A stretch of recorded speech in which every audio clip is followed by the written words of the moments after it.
Washington mornings on the Mall. 105.9 FM. And AM 630. WMAL. 7:07 on WMAL. Good Friday morning to you. Brian Neiman, Brian Wilson. We'll get into the story about what was going on at Fairfax County Middle School as part of a classroom. It's pretty unbelievable, really.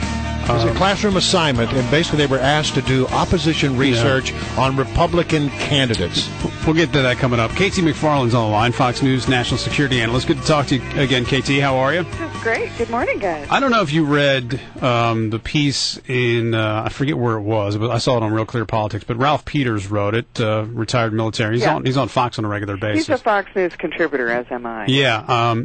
And he wrote, and I know you've been saying this for quite some time, that, hey, it's time to get out of Afghanistan. And his point was he's actually kind of surprised that we haven't seen more just really soldiers going crazy or having moments where they have problems with Afghans and problems with the people who they train on a regular basis, because they see it on an everyday basis and they have to deal with it every day, and generals and people in Washington, D.C. don't, and they expect them to go out and do these things that really can't be done. And I'll just read just a little bit of it.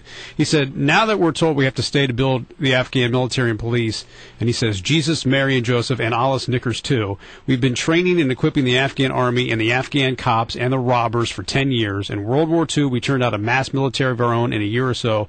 The problem in Afghanistan isn't that we haven't tried, but that the Afghans are not interested in fighting for the corrupt Karzai regime. Right now, our troops are dying to preserve a filthy Kabul government, those whose president blatantly stole the last election, and which has no hope of gaining the support of its own people. And he ends it by saying, in war, soldiers die, but they shouldn't die for BS, and he didn't use the term BS. I'm just curious as to whether that... I totally agree.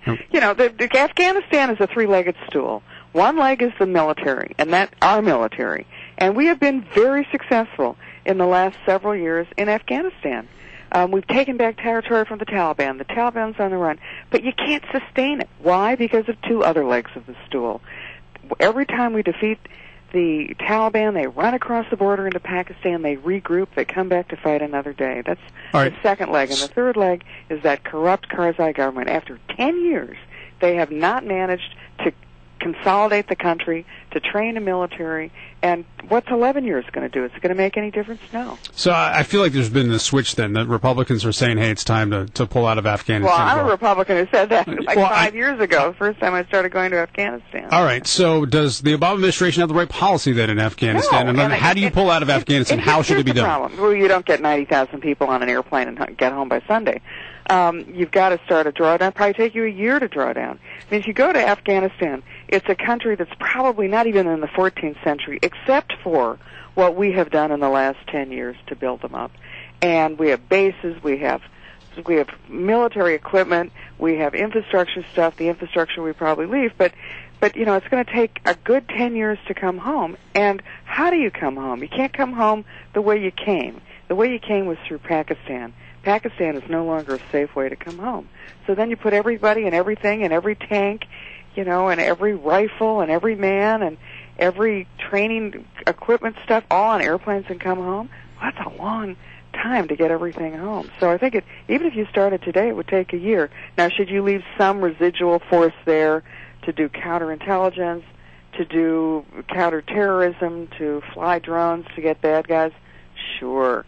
But the point is, you don't need 90,000 people there to fight the bad guys, because who are the bad guys? The bad guys are everybody. So what happens in Afghanistan then? I think at the end of the day, what we should do is don't come home with our tail between our legs.